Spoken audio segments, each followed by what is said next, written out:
Buenas and half a day. I'm Roselle Reyes with your morning news recap. Thanks for tuning in. Topping our news.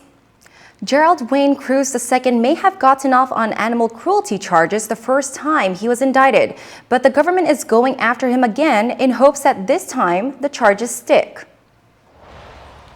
Not guilty, that is how Cruz pleaded in court Wednesday morning when answering to allegations that he was the gunman in a string of animal shootings in Jigo last year. He is facing 2 counts of animal cruelty with a special allegation of use of a deadly weapon in the commission of a felony, 3 counts of possession of an unregistered firearm, and 1 count of unsworn falsification. You may recall earlier this year, Superior Court of Guam Judge Michael Bordallo dismissed the first indictment against Cruz, claiming that the indictment failed to allege that Cruz had cruelly killed the animals. One of his victims was a dog named Pugua, who was shot mere feet away from his front door. Cruz will appear before Judge Bordallo on July 25th.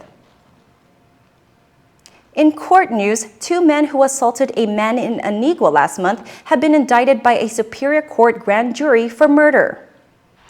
Harvey Cansao and J.K. Mikey Sukian were initially charged in court with aggravated assault. However, after it was learned by authorities that the victim in the case died as a result of those assaults, those charges have since been upgraded as a jury indictment lists 3 charges against the defendants: murder as a first-degree felony, conspiracy to commit aggravated assault with the special allegations of use of a deadly weapon in the commission of a felony, and aggravated assault as a second-degree felony are now the charges levied against Sukian and Cansao.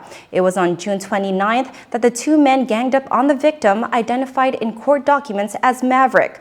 Police have since identified the victim as Saunter Sukin, further stating that the autopsy revealed that he died as a result of blunt force trauma to the head. His death ruled a homicide.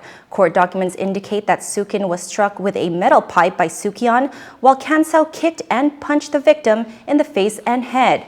First in court was Cansao. However, there appears to be a conflict of interest as a court-appointed attorney has represented Sukian in another case and motioned to withdraw. His next appearance is July 31st at 2 p.m. Meanwhile, Cansao pleaded not guilty in the case. He will appear August 1st before Judge Arthur Barcinas. The 75th anniversary liberation of Guam wreath was presented at the Tomb of the Unknown Soldier in Arlington National Cemetery in honor of the island's liberation.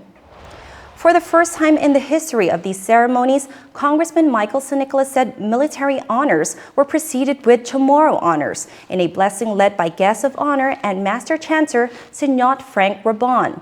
In a statement, San Nicolas described the event as deeply meaningful and that it was a true honor for Rabon, as a spiritual leader of the Chamorro, to be the guest of honor presenting the wreath on behalf of the people.